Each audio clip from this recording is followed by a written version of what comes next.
From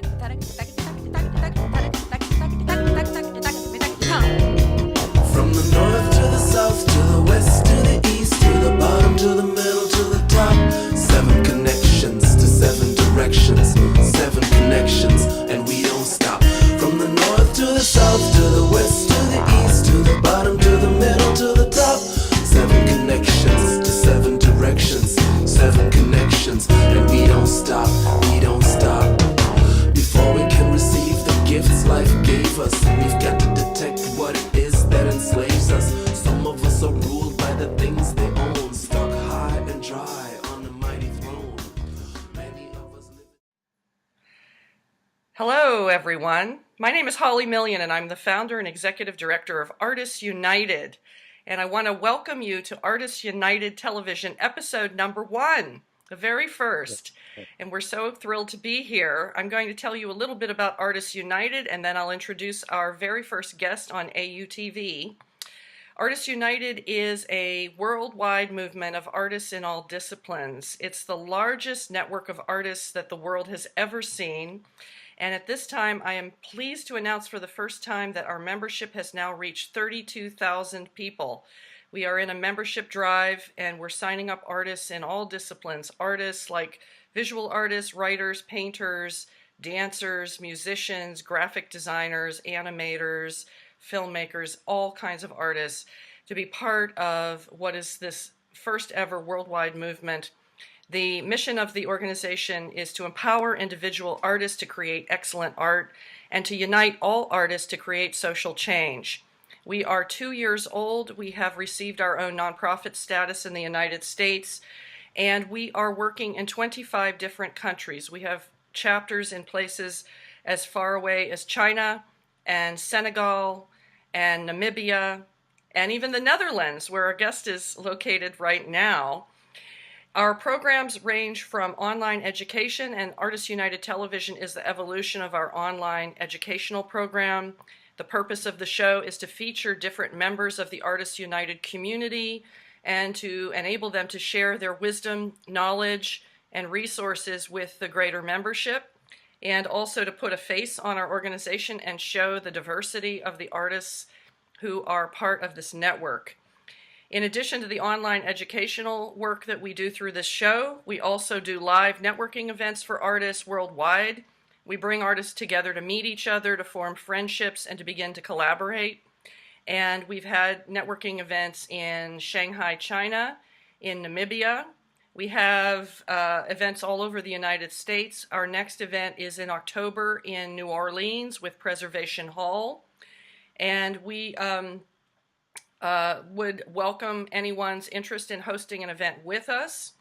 And in addition, we are building a platform online that would enable artists to connect with each other no matter where they are in the world. So though we have 32,000 members, we can only communicate outward to them, and they can communicate directly to us, but they can't yet communicate with each other, and that is coming. We're creating the tool to enable them to do that soon.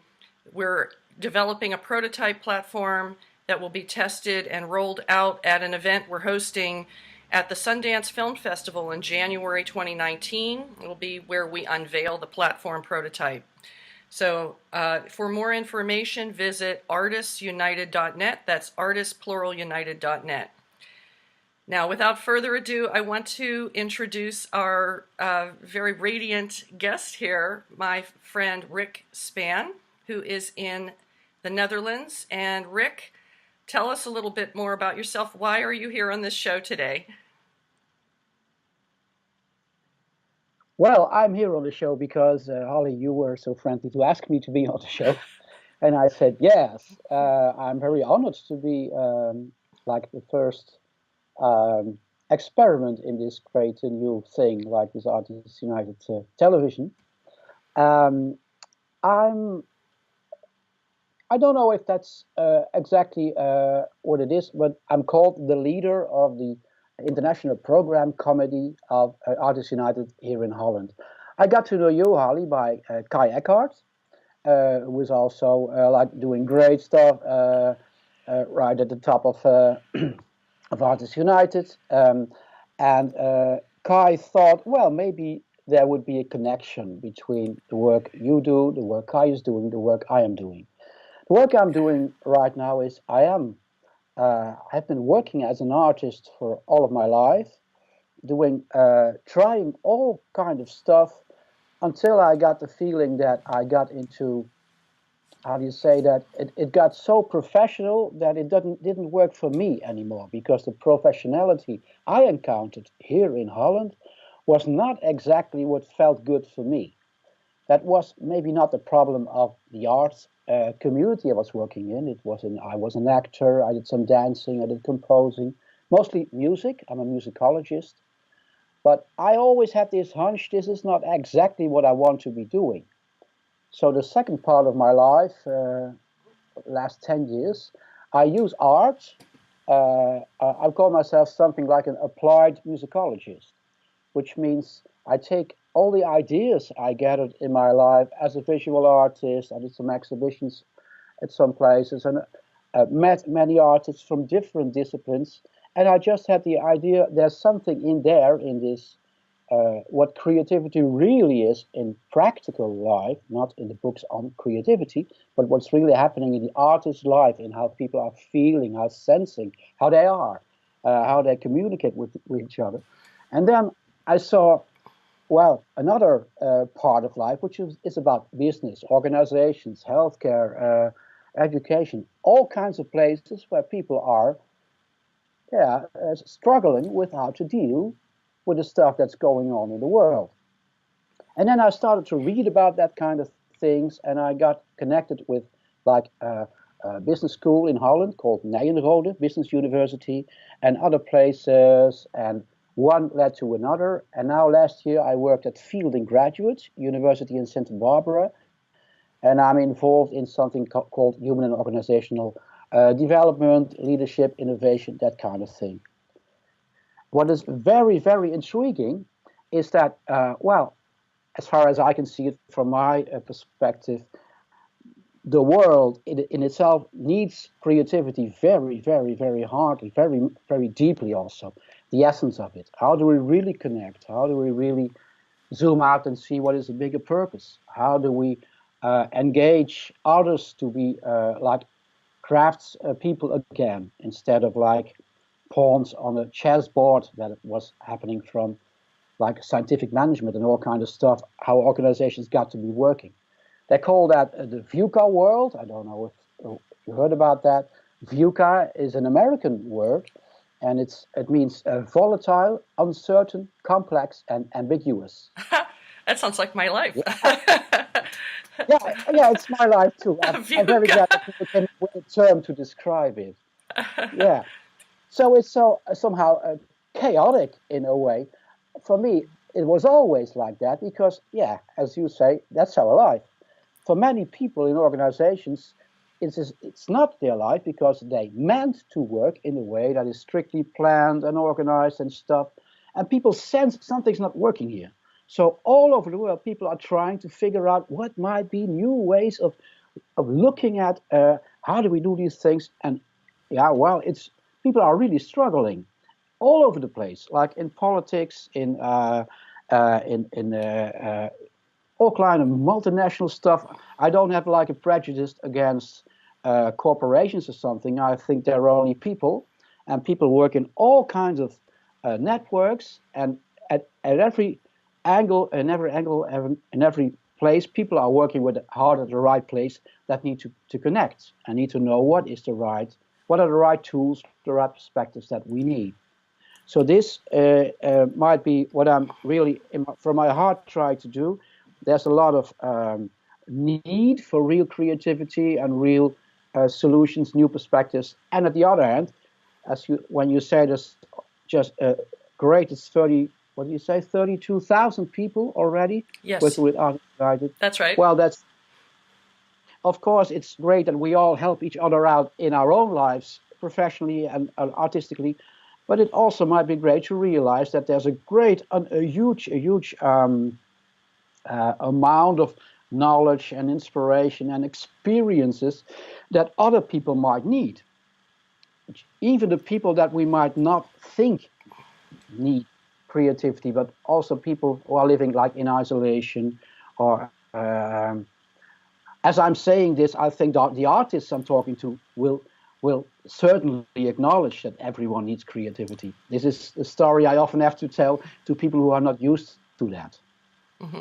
So this is about connecting these things. Does it make sense as I explain it to you? Oh, it not only makes sense, but it's just like all of our conversations, Rick, which is why I chose you to be the first person on Artists United Television, because your ideas are so exciting, and I think what that makes them, for me, very encouraging is that they do cut across different fields.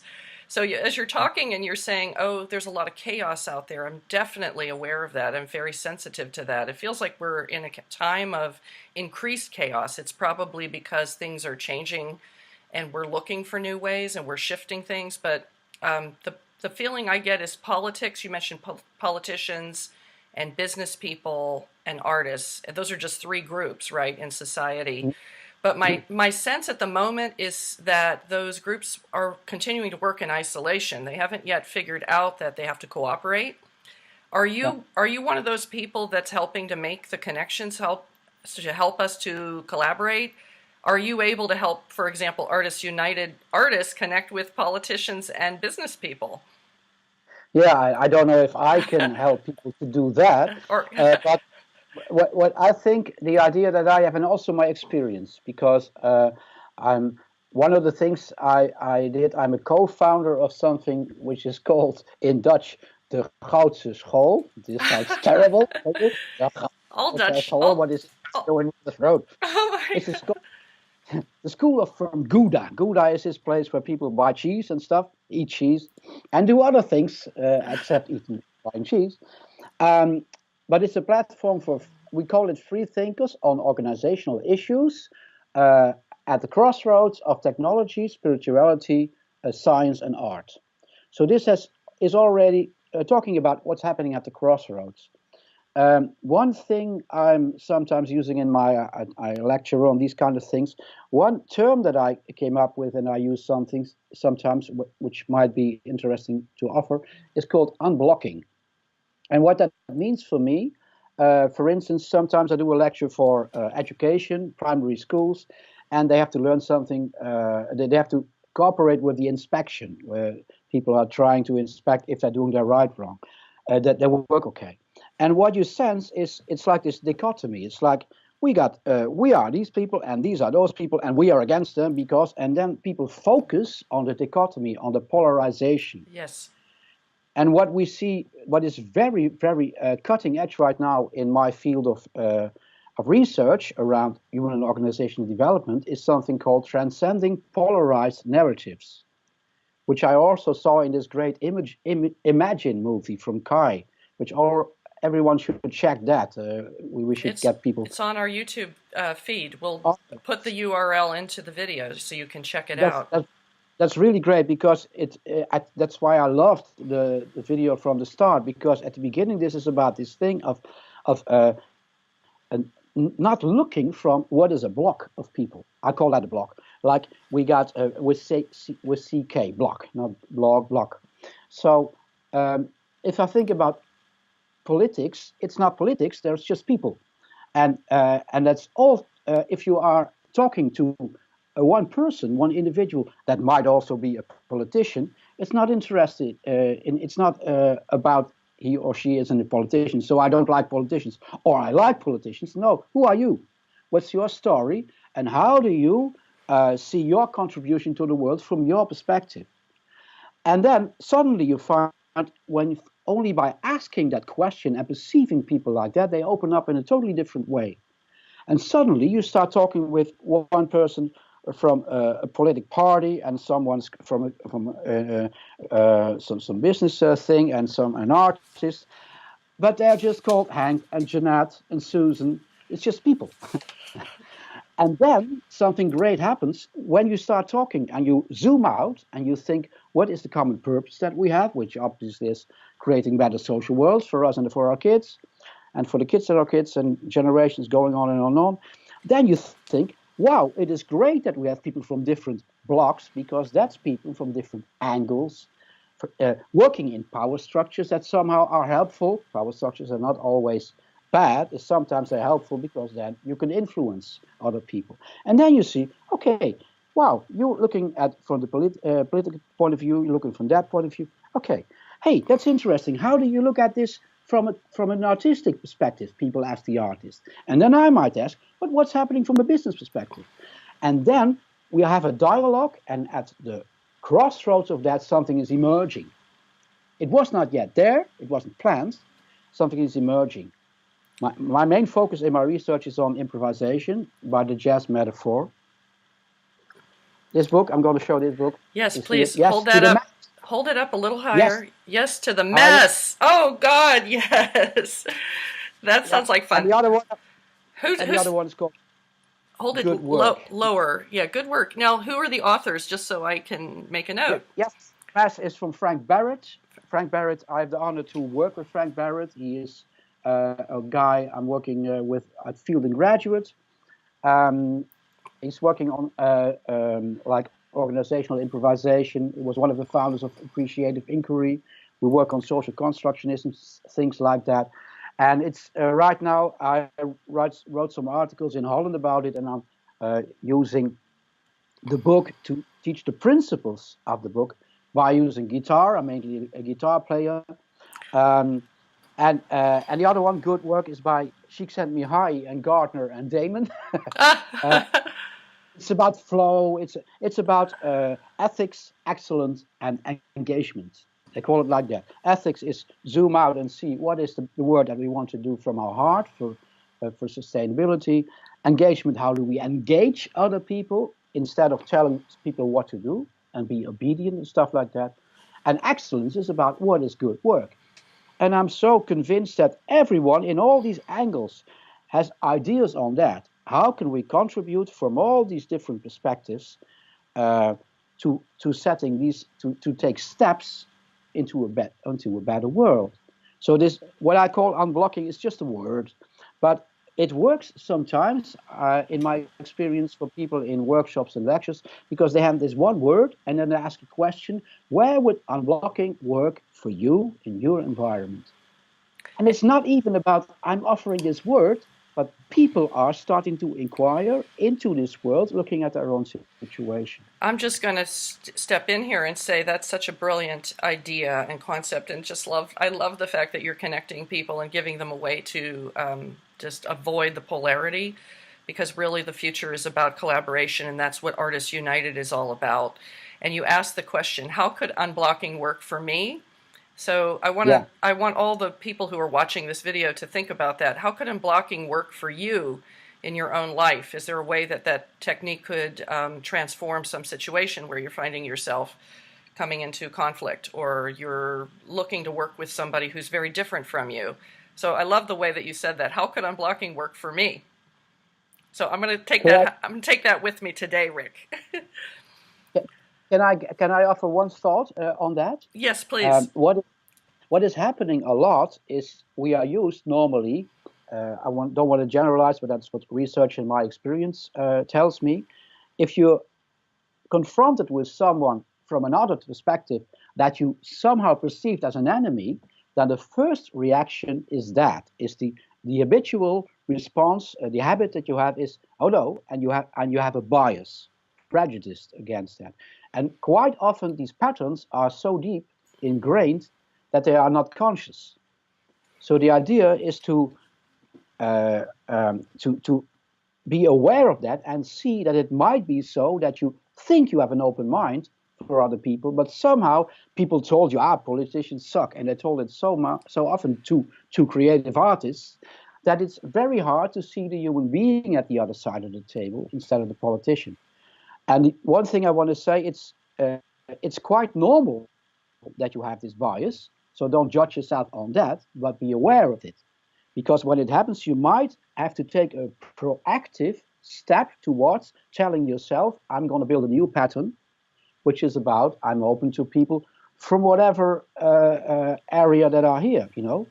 And if you don't do that, then it might be so that you're staying in the rut. You're doing things in a certain way, and you don't challenge yourself to to develop a new groove. Mm-hmm. Thank you so much for amplifying that concept and clarifying it for those who are listening. I'm very fascinated. And of course, as usual, I could talk to you for hours and hours on end, Rick. And the good news is that you're going to come back onto the show again, at least once more, probably multiple times, because you have so many ideas to share that I know that are going to be very valuable for the Artists United community. But before we wrap up today, I want to first give you a chance. Is there anything you want to say in kind of a conclusion for the ideas for today, just to leave the viewers with a full understanding? Well, first, I hope that people think it's valuable. I say, because I don't want to push myself forward as like this. There's this guy again with these stories. So I really want to share whatever I think is valuable, and I hope it is. It totally is. Yeah, and then well, maybe I would like to add that I don't like to add something anymore, and that is because there are so many ways of trying to create better worlds. But one thing I also think is change processes are they're already happening, and you're always in the process. So if you think, now we're going to change everything, and you only have the idea of a revolution, then that might not work, because then we forget tradition and we forget what we already have. So, yeah, I'd like to add one thing. There's a French term, it's called bricolage, and it's used for improvisers, artists, taking all kinds of stuff and bringing it together and making something new. It actually means really look at whatever is at hand, what is here, but also look farther. What's the creative potential? What is here that we just don't see because we're not looking at it? And if you think about try to see what is here, not only the stuff, but also the ideas that we even might not know ourselves, how can we create situations in which we invite people in to look at what's already here? Yes, that's what I think art is about. It's really getting us to look at things in a new way. It's changing our perspective. So that I love that idea. Bricolage, yes, that's a word I'm familiar with. I'm very familiar. And speaking of art, I wondered if you could also talk about that beautiful painting that's right behind you, Rick. It's like a perfect backdrop, and I know a little bit about this. This is one of your own paintings, isn't it? Yeah, it is. Okay. Yeah, I might tell you something about this. I did some painting, and this is a work. It's called Karma Twist, but it's the fourth title, and it's also the fourth version, because it's what is it, 2 meters, I don't know what meters and yards and inches and stuff. A meter's But like a yard, yeah. yeah, something like that. Well, it's quite a large painting, and I exhibit it at an art thing in a gallery. And then afterwards, I didn't sell my stuff, so I took it home, and then I decided to paint another one over it. So totally creative destruction, like kill your darlings type of thing. But the idea was integrate what already was here. So like a jazz musician, take a theme and make a variation on that. Take the music, make it yours, and then give it to someone, which for me is about the jazz thing. Okay, so you take it and you are not afraid to destroy it. No, it's gonna have a new layer, and I know the thing, the other layer is underneath it, and you can sense that. And I did this 4 times, so it was at 4 exhibitions, and then the last time I called it Karma Twist. There's a text underneath it from some art performance I did on dealing with your inner demons and all kind of things, called Brutus by Night, all kind of weird stuff. But for me, it's like when I'm standing before it, I'm just hang it here in the center of Amsterdam. I'm not working as a selling artist or something like that. So I sense that there's history in it, and there's layers in it, and there's also trying to let go of the past, but not forgetting the past. Use that as an inspiration. And it all comes together in Karma Twist, which is also the title of a guitar album I once made. It's about karma says, this is my karma, so you can't change that. And twist means, yes, you can, because there is this weird thing that you could do this is who I really am, and I can add something to that by differentiating and integrating stuff in ways that you really can overcome some shit that you thought you would never lose. Thank you, Rick. That's brilliant, and it makes me want to tell everyone viewing this that the next time Rick's on, I'm definitely going to ask him to bring his guitar. You'll have to play the music that accompanies what you were just describing. That's fantastic. Okay. So thank you so much for being on here, Rick. I just want to tell you that you did a brilliant job as our first guest on Artists United Television, Episode 1. And I hope I didn't talk too much, because maybe it would have been better to have more like a dialogue. no, I think this was brilliant. We need to hear your ideas. That's also part of the story. But this is only the first visit. You're going to be on here, and as we get warmed up, you and I are going to chatter a lot more. But I thank you so much. For those viewing, I want to repeat that this is Holly Million, the founder and executive director of Artists United. And Artists United is a worldwide movement of artists in all disciplines, the largest network of artists the world has ever seen, currently with 32,000 members in 25 countries, based in the US and working throughout the United States. And we are here, an artist-led movement, and our goal is economic empowerment of artists, and also helping artists to harness the power of their own voice and their own mind and their awareness to use it for social change throughout the world. And if you are interested in supporting our work, you should visit our website at artistsunited.net. That's artistpluralunited.net. We have a free membership. We're doing a membership drive now. Our goal is to sign up 100,000 artists worldwide by the end of 2019. Just go to our website at artistsunited.net, sign up. You can also appear on Artists United Television. If you'd like to be considered as a guest, you can email us. We need volunteers, we need board members, and we need donations. So you'll find all this information on our website at artistsunited.net. And with that, I thank my dear friend Rick Spann, my new friend from Artists United through the International Program Committee. Thank you for all the wonderful, brilliant work you're doing and your ideas, and how you're helping to create peace and understanding, really, through uniting all these different fields, Rick. Okay, thank you. All right, with that, namaste. Namaste. Namaste. All right, Rick, I'll see you soon. Okay, bye-bye.